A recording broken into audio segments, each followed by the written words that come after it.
Hello, World Civ 107. Welcome to week 1. And I know you've had I put out a lot of announcements, but I wanted to get a chance to get you all up to speed just a little bit more about things in this class. I got a little sidetracked because of this heat wave that basically made me have to leave my house for 2 days. I have no AC, as I've mentioned, and I was born and raised in Modesto, and so I thought I was used to heat, but when you're having 115 degrees with no air conditioning, it's a whole nother level, and it's been brutal and rough out here. So anyhow, I'm trying to keep on top of my classes and all that. All right. Having said that, I just want to say something about the textbook. Keep in mind, please, that the textbook is your friend, not your enemy. The whole reason for the textbook, so I want to back up and clarify. If you like to read a lot and you love the content, please, by all means, absorb it as much as you would like. Go at it. But that's not necessarily what you need to do for the assignments. When you have a Sunday paper, the textbook is simply going to help you write it, okay? And that's what it's for.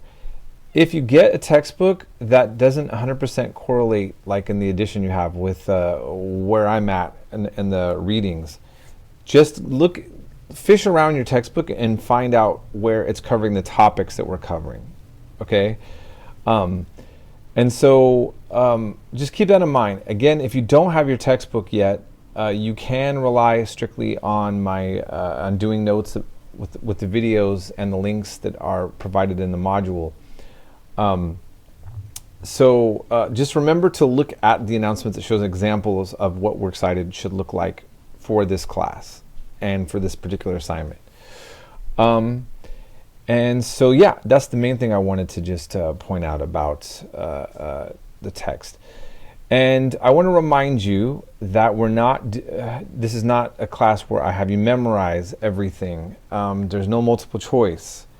And this is important because you're exposed to a lot of information that may be overwhelming. But what I want you to do, instead of worrying about remembering everything specifically, I want you to focus on a few things that we go over and then actually maybe try to learn from them.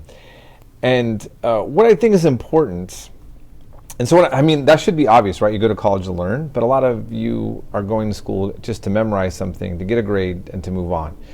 Well, I'm very passionate about history. I think it's important, and I'm going to teach it to you as if I was giving you a sermon on the importance of where this has value in your life.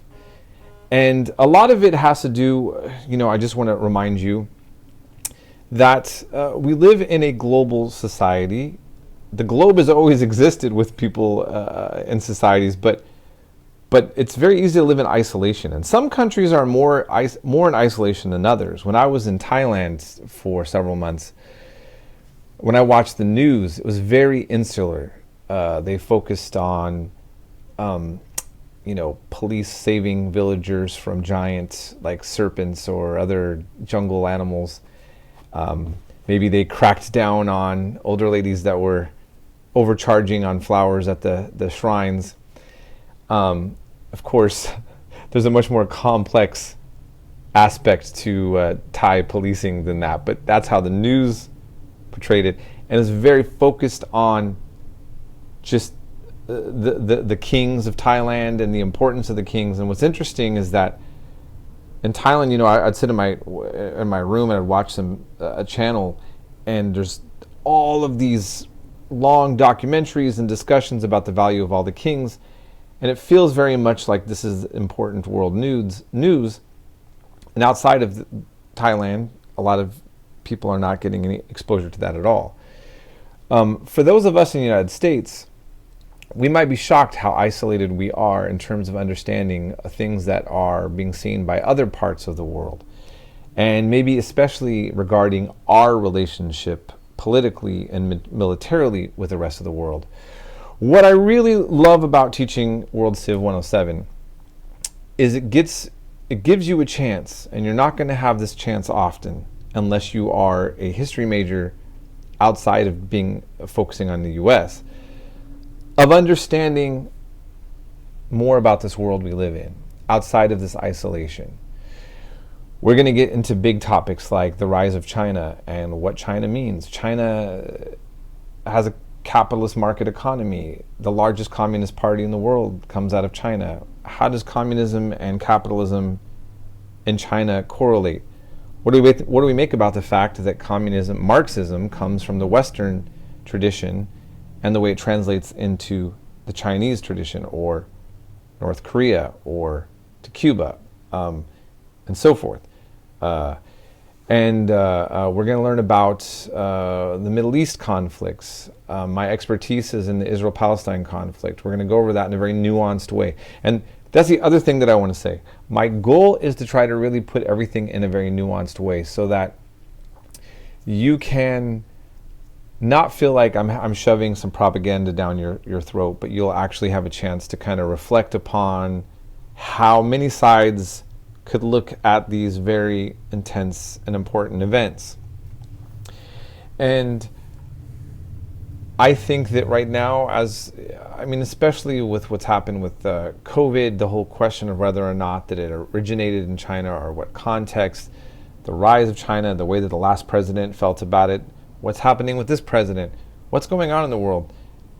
And I'm very hip to a lot of the conspiracy, well, what's considered conspiracies. Also various political viewpoints. I watch vlogs and listen to sites that are considered far right, conservative, liberal, and left, and far left, and all of that.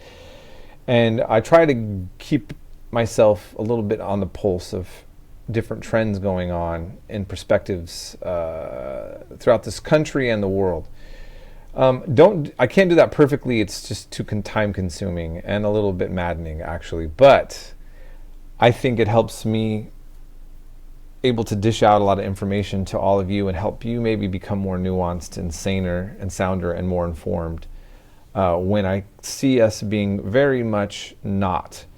And I realized when I was traveling that there are places you go to where many people know more about the world, but there's always gaps for every society, because each society has sort of, they have governments and media with different agendas.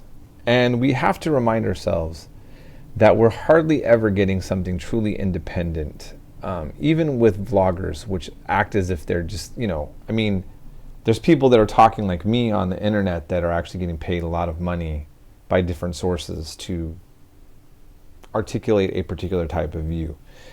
And we just need to be aware of that. And so, having said that, and I'm going to finish up this announcement, feel free to contact me for some thoughts or feedback on content that you've been exposed to if you have a strong view about something or strong curiosity. I will not be grading you based on whether you agree with me on anything. I'm grading you on how you do the assignments. So first of all, you can just focus on the assignments, do them, you still get an A. And if you want to engage with me and ask questions or debate certain things while you're working on your work, as long as you follow the instructions of my assignments and you're respectful to your other students, even when you're engaging in debates, you will get the grade that you deserve. I just want you to be aware of that. I love seeing other students who have strong feelings and thoughts about the subject matter, just like I do, even if it's not the same things. So, same point of view, to clarify. All right, this house is starting to get a little extra hot again. I should probably get ready to figure out a plan B to get out of here at a certain hour before it roasts too much. But I just wanted to touch base with you all. I hope you're having a good week. Make sure you contact me if you need to. Oh yeah, I have a second job. I work at a consignment shop. I move furniture and all this kind of stuff. And so sometimes it's best just to text me, and on my lunch break or something, I can try to text you back. You can text me if it's a normal 9 to 5 business hour time. You can write me on Canvas with any question at any time. But the calling and the texting, 9 to 5, okay? So, all right. Hope everyone's having a good week, and stay safe, and be well, and I hope you are having a good time with this class so far. And if not, I'll do my best to try to make it worth your while. All right.